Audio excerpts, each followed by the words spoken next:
Olá pessoal, hoje vamos navegar um pouco nesse mundo intenso do borderline versus a pessoa que tem o transtorno de déficit de atenção com ou sem hiperatividade. É muito interessante como é parecido, né? Como você pode conhecer uma pessoa que tenha o borderline e você conhecer outra pessoa que tenha o TDAH e você provavelmente vai falar, nossa, por que que um é borderline e outro é TDAH? Parece tudo igual, né? Então vamos lá, pessoal. O que acontece? A gente tem diversos transtornos que vão causar reações muito semelhantes às pessoas que têm esses transtornos, certo? Então, teremos características muito semelhantes. Agora, o que é importante a gente perceber, principalmente no momento do diagnóstico, né, que são essas nuances e entender as causas do porquê dessas características, essa é a maior importância, tá? Para a gente conseguir diferenciar. Então, a gente tem no TDAH, primeiro a gente tem uma questão cérebro com uma muito baixa dopamina, né? Aqui a gente está falando de um cérebro que, de certa forma, seria o oposto do cérebro do esquizofrênico, que é um cérebro com excesso de dopamina, tá? O cérebro do TDAH, ele vai fazer com que a pessoa tenha uma dificuldade na performance, tá? Ela tem uma dificuldade em realizar, em fazer coisas, em ir para frente. Então, ela procrastina o tempo todo, ok? Então, aqui a gente está falando em dificuldade, né, de ação, de realmente de conseguir dar conta de uma vida, conseguir dar conta do dia a dia da vida, né? O borderline também vai apresentar essa dificuldade e também vai apresentar a procrastinação. Qual que é a diferença? Aqui a gente está falando no TDAH de uma parte do cérebro que justamente tem o controle, entre aspas, desse foco, certo? Então, esse foco, ele tá, como o cérebro neurodivergente do TDAH, é de forma diferente de um cérebro neurotípico, de quem não tem, né, o TDAH. Então, existe uma dificuldade muito grande em se focar, certo? É complicado porque o focar para o TDAH ele é muito visto como um focar naquilo que se gosta muito, né?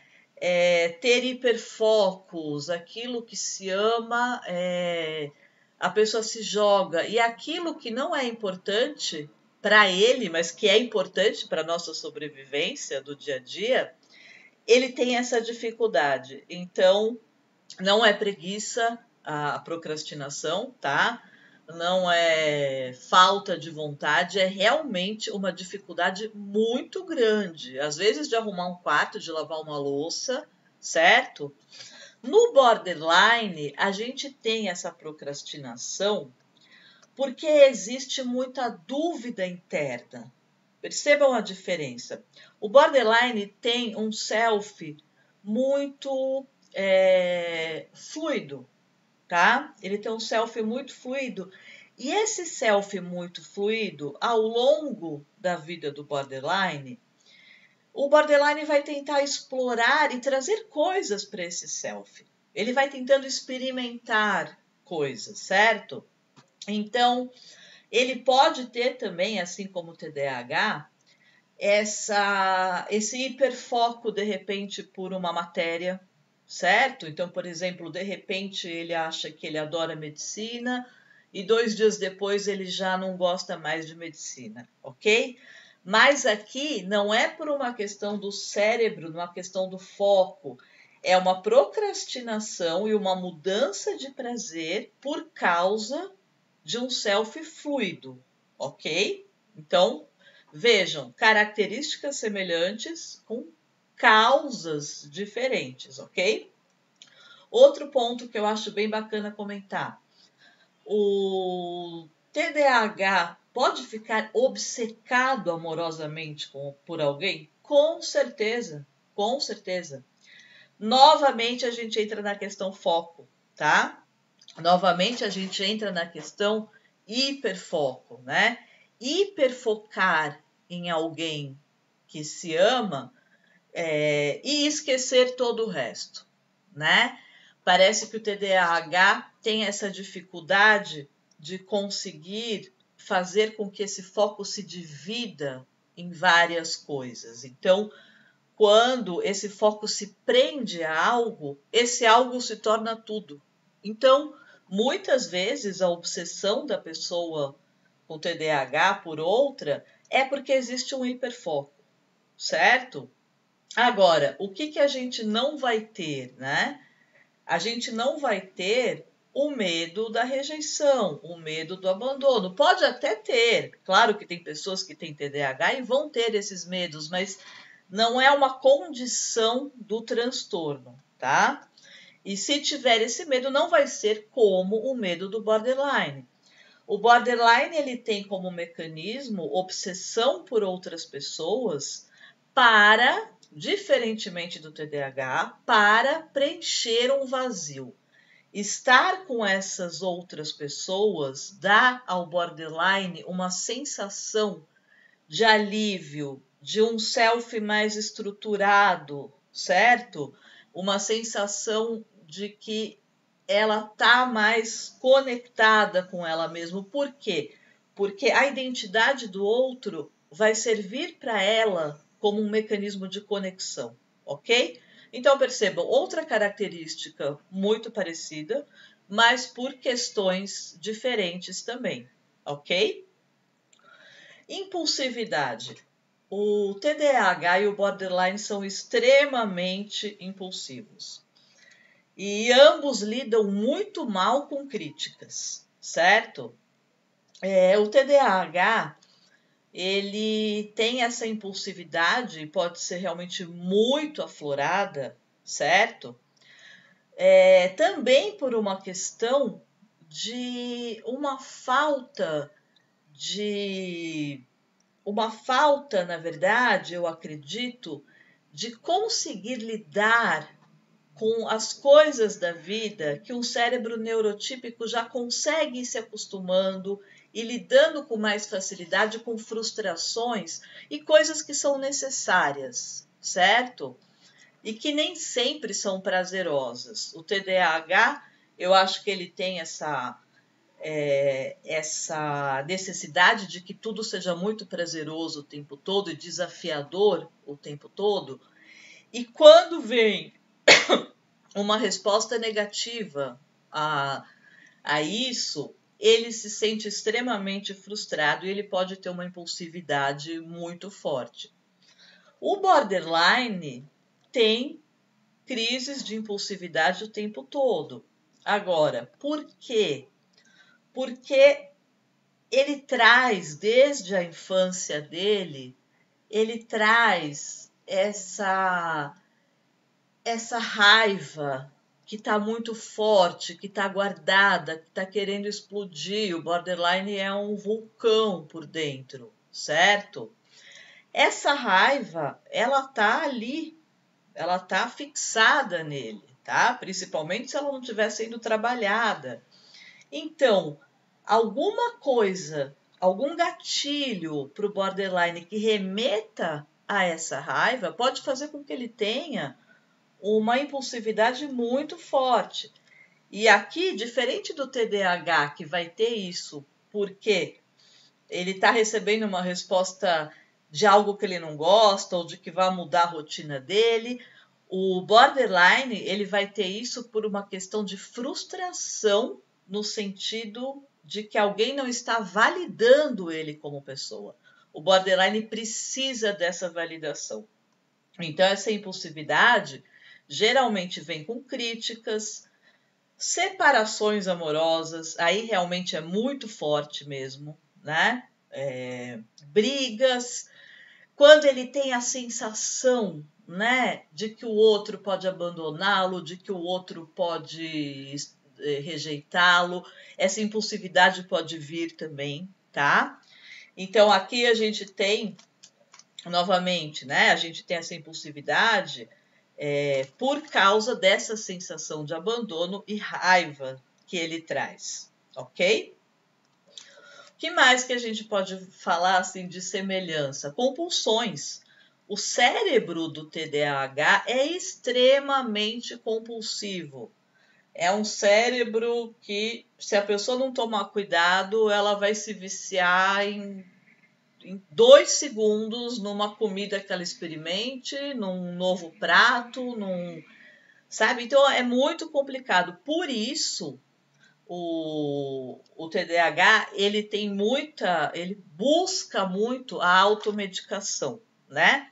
Então, novamente, temos um cérebro com uma dopamina baixa, ele busca uma automedicação em drogas aonde ele sente que ele consegue, de certa forma, ajudar esse cérebro. Só que, obviamente, ele não está ajudando, ele está destruindo, né? Mas ele busca equilibrar essas sensações que ele tem. Então é muito comum ele ir para maconha, ele ir para cocaína, para o álcool. Eu acho que um dos cérebros que mais que é mais compulsivo, eu acho que é do TDAH, tá? A compulsão alimentar também. O borderline também tem muitas compulsões. Mas aqui, novamente, por que o borderline tem essas compulsões? Porque, assim como o mecanismo de precisar do outro para sentir-se, de certa forma, aliviado, essas drogas, esses vícios também fazem parte de uma busca desenfreada que ele vai ter para sentir um alívio do vazio. Então, percebam que na maior parte do tempo, todos esses vícios, né, para o borderline, incluindo pessoas, drogas, sexo, seja o que for, tudo isso está ligado a algo afetivo, a uma necessidade de alívio de uma dor, de alívio de uma angústia insuportável que ele vive o tempo todo, certo? De um alívio desse vazio que nem ele consegue identificar. Ele não sabe o que é. Ele fala que esse vazio é um nada que dói, né? Então, é muito comum também que o borderline tenha esse cérebro que se vicia, né?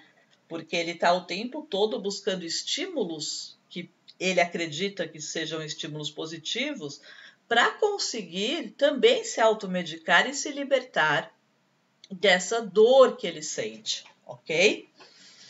Então, em geral, a vida para quem tem o déficit de atenção e o borderline pode ser muito difícil, tá? São 2 transtornos muito complicados, né? Muito difíceis, e para cada um existe um tratamento que vai ser melhor do que o outro. Eu gostaria de não entrar muito nesse assunto, tá?